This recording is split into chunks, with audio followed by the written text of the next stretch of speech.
I'm Mrs. Leffers, and this is Romeo and Juliet, Act 2, Scene 1. So right now, they're in a lane by the wall of the Capulet orchard, and later in the evening of the party, Romeo returns alone to the Capulet home for another glimpse at Juliet.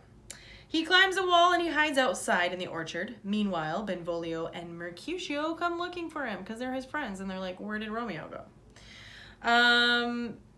But he remains hidden behind the wall. Mercutio makes fun of Romeo and his lovesick condition. Keep in mind that Mercutio and Benvolio think Romeo is still in love with Rosalind. They have no idea that he's met Juliet, which is kind of funny. Since, yeah, they know nothing that he has met her. All right, so here we go. Romeo. Can I go forward when my heart is not here? Turn back, dull earth, and find thy center out. He's just kind of being Romeo again. Benvolio. Romeo! My cousin! Romeo! Romeo! Mercutio. He is wise, and on my life hath stolen him home to bed. So Mercutio's like, he just went home. He went to bed. Benvolio. He ran this way and left this orchard wall. Call good Mercutio. Benvolio's like, Mercutio, say something. Tell him that you want to see him. Mercutio. Nay, I'll conjecture too. Romeo! Humors! Madman! Passion! Lover! Appear thou in the likeness of a sigh. Speak but one rhyme and I'll be satisfied. Cry but I me, pronounce but love and dove. Speak to my gossip Venus one fair word, one nickname for her purblind son and heir, young Adam Cupid, he that shot so trim when King Cophetua loved the beggar maid. He heareth not, he stirreth not, he moveth not. The ape is dead, and I must conjecture him. He's talking about Romeo.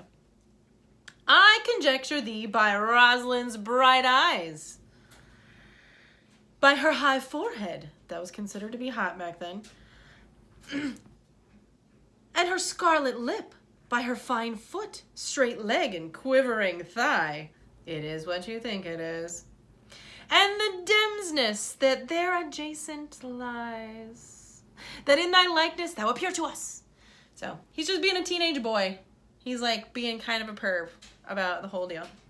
Benvolio, and if he hear thee, thou wilt anger him. He's like, yeah, and now if he hears you, you're gonna tick him off. Mercutio, this cannot anger him. 'Twould anger him to raise a spirit in his mistress's circle of some strange nature, letting it there stand till she had laid it and conjured it down. That were some spite. My invocation is fair and honest, and in his mistress's name I conjure only but to raise up him. There's a little bit of double entendre happening there. Benvolio, come, he hath hid himself among these trees to be consorted with the humorous night. Blind is his love, and best befits the dark.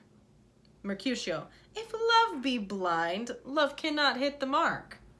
Now, will he sit under a medlar tree and wish his mistress were that kind of fruit, as maids call medlars when they laugh alone? Oh, Romeo, that she were an open, etc. Thou a poprin pear. Romeo, good night. I'll to my truckle bed. This field bed is too cold for me to sleep. Come, shall we go? He's talking to Benvolio. So he's like still trying to make fun of Romeo over the wall. But at the same time, he realizes, he's like, he's not listening. He's not going to come.